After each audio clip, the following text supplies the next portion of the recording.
Welcome to It Is Always Now with Marty Long. Get ready to open up and let true joy into your life. Join Marty for conversations about inclusivity and respect, the importance of curiosity, and making change happen. Your journey of exploration and discovery into the greater world around us begins now. Here's Marty. Greetings. My name is Marty Long. My goal is to encourage you to awaken your curiosity. Curiosity is what keeps us seeking and finding truth and lasting joy. So I'm going to talk about my top 10 places that I've traveled to, the top 10 books that I've read, and the top 10 movies that I've seen. We'll start with travel. Here's a quote from Mae West. You only live once, but if you do it right, once is enough. The Dalai Lama. Once a year, go to someplace you've never been before. And I have to say, you don't have to leave the country. Sometimes you don't have to leave your state. If you live in a really big city, I bet there's plenty of little places, nooks, crannies, museums that you haven't been to. Just go somewhere you haven't been before.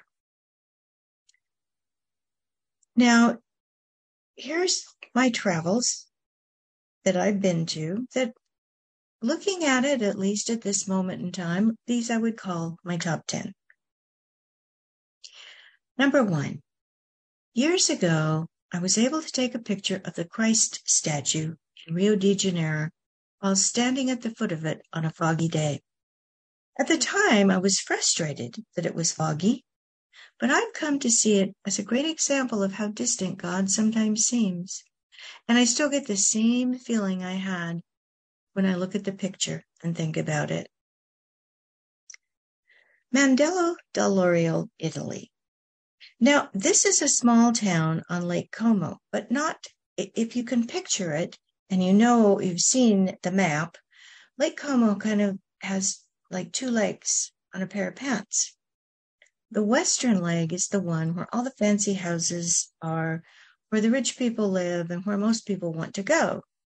We chose to stay at this little town on the eastern leg, and it's, to this day, one of the most fabulous experiences we have ever had. Number 3, the Amazon Towers on the Amazon in Brazil. Totally unique. I still haven't met anyone else who's been there, although I know others have been. I checked it and it is no longer open, but it was this, I would call it hotel, if you will, on stilts because of the summer when the waters rise. And it was built with the advice of Jacques Cousteau, with the idea of getting people there to really understand that region. Number 4, Tala, Portugal. Now, there's a monastery there that is so huge and overwhelming. I have a picture of it taken further away in the piazza so I could get the whole building in the picture. And the people, they really look like ants, the people that were standing by the front door. Sintra, Portugal. The Summer Palace. And it's done to a T. But even more interesting is that it was built in the same time frame as Versailles, and the two could not be more different. Interesting. Tells you something about the cultures, I think. Number 6, Avignon, France.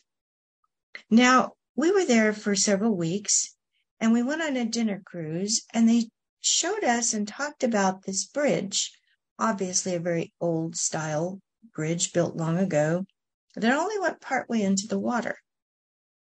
And they said that for maybe a century or more, they had been trying to build this out clear across the river at that point, and they never could. It would never stand. Since then, they've gone upriver and built a huge modern bridge. But they keep this one to remind them that, well, you don't always get what you want. Number 7, Valencia, Spain. Now, this is a side trip that my husband and I took one day while we were in Spain with another couple. They had chosen to go to Barcelona we decided to go to Valencia. The interesting thing is that I did have another opportunity to go to Barcelona, and I never had another opportunity to go to Valencia. So I've always been glad we made that choice. And it's interesting, we must not be the only people impressed, because I've noticed in the last few years a number of House Hunter International episodes where people have gone to live there. Number 8, seeing Nadal playing and winning the French Open in 2019 at Roland Garros. Now, 2 points about this. My husband has, as one of his passions, is tennis, and I've learned to also embrace that. But the only reason we went is because I knew we were going to be in France, and I wanted him to go to Paris. He had never been there. He said he didn't want to go to Paris. So I bought tickets for this event. He went, he loved Paris, and we both loved the tennis. Number 9, seeing an opera in the La Scala. It's an opera house, the opera house in Milan. It really gave me the feeling that I had gone back in time when I went there. And I enjoyed it, but I enjoyed it most in the second half, because somehow during the first half, I was only focused on the stage. And of course, it was all in Italian. And I didn't realize until I suddenly saw, as the second half began, that there actually was a little reader on the back of the seat in front of me that was translating it into English. If I ever go back, I'll know this time. And number 10, a restored ruin near Peniche, Portugal. For a while, I know they had a lot of House Hunter International or several episodes about people going. This is some years ago. It was kind of a trend. People would go buy one of these ruins and restore it into a livable place. And I swear, if I could have had the money and the opportunity, I would have bought the one next door. Now, they say when you're answering questions on a personality test, you must come and put down the first thing that comes to your mind. Now, I'd already narrowed down the places that I've been in my little YouTube video, the places I've been to. So now I had to narrow it down to just 10. And so really, I just picked the ones that hit my fancy as I looked at them this time. So now let's go to movies. A couple quotes. This one by Alfred Hitchcock, and he certainly should know what he's talking about, yes? A good film is when the price of the dinner, the theater admission, and the babysitter were worth it. But there's kind of a catch, if you don't go, you'll never know. Here's one. Rainy days are perfect days to cuddle and watch movies. A little escapism is not a bad idea. So, my number 1 movie, Shadowlands. It showcases the type of love I once thought I would never have, but now I do. It's very compelling. Number 2, Bread and Tulips. Now, this is an Italian movie with subtitles. It describes an accidental chain of events that allowed a woman whose overwhelming, overbearing husband did not make a happy life for her. And through this chain of events, she was able to find a totally different life. And then had to decide which one to keep and weigh the trade-offs. The best part, really, is at the end of the movie, you aren't quite sure which decision she made. Number 3, The French Village. Now, this was actually a TV series about World War II, about the French during the occupation of the Germans. It shows, when you have no control over your circumstances, it's easy to look back and judge these people. But it shows the conflicting emotions, the difficulty of the decisions they were forced to make. I really would recommend that you watch it. And we did also have the opportunity later when we were in Lyon, France, to visit the Resistance Museum. It's a very interesting time in history. Number 4, Under the Tuscan Sun. This is really about reinventing yourself. Something I have done for the past 10 years. If you ever have to do it, I hope it'll work out well for you as it has for me. Number 5, Eat, Pray, Love. Well, it just kind of sums up what life is about. 50 Shades of Grey, all 3 movies. It shows how loving someone, falling in love with someone who all your instincts tell you is wrong for you, it's sometimes persistence wins the day. Number 7, Day of the Jackal. This is an old movie that my father had at the Coast House, and I watched it out of boredom, but I found it entertaining and engaging. In fact, not long ago, I looked it up and watched it again. Number 8, Back to the Future. Who isn't fascinated by time travel? And this is so classic. You gotta love it. Number 9, Sleepless in Seattle. Yes, it's a chick flick, but it's a good one. And number 10, Mamma Mia. I just watched it again the other night when I was home alone, which rarely happens. And what can I say? This movie has some similarities to my own childhood. Now, several of these movies are based on books. And I had read at least 2 of the books. And here's what I found. Sometimes books are so complex.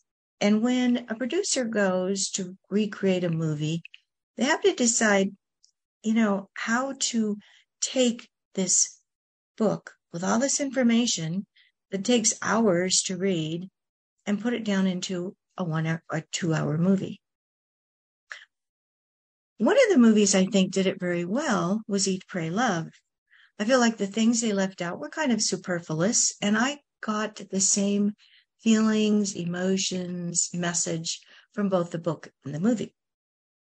One that I feel was not done well was Crazy Rich Asians.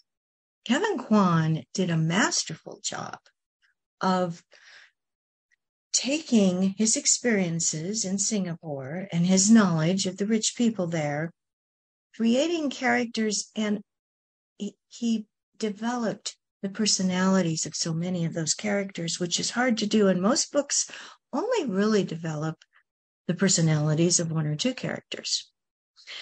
Well, the movie had to cut back, and they really only showcased 2, I'd say 3 of the people. Somehow, for me, the overall effect just wasn't the same. Okay, books. Here's a quote by Stephen King, another person who should know what he's talking about. And I love this. Books are uniquely portable magic. And here's a quote from Betty Smith. The world was hers for the reading. Reading a book is a lot like time travel. It can really open your horizons. Books I have read. Again, I had to narrow it down to 10. And so I really did put them kind of in the order of when I thought about them. Number 1, Grapes of Wrath by John Steinbeck. This showcases the Great Depression of the 30s, which now is nearly 100 years ago. And I think with each generation, we think about it less and less. This is truly a case of realizing what other people have gone through. And, hopefully history won't repeat itself. Number 2, Memoirs of a Geisha by Arthur Golden. What was the most insightful to me was there was a great deal of detail given about her encounters with many of her lovers, but nothing personal was ever revealed with regard to her one true lover. This tells me that everyone has boundaries. Crazy Rich Asians. I read all 3 books, and for me, the intrigue was the development of the personalities, the interaction between the family members. And even though this is about some, rich family or families far, far away, I think there's some significant, correlations between perhaps our own families and those. And that's one of the things that makes those books intriguing. Number 4, Gentleman in Moscow by Amor Towles. Now, this book is pure literature. It's well written, it's intriguing, in-depth insight into the character and soul of the characters. The main character was a Russian count found guilty under the early Bolshevik rule. For reasons not totally revealed, he was sentenced to live his life out in a rather upscale hotel. The catch was, if he ever set 1 foot outside of the hotel, they could take him.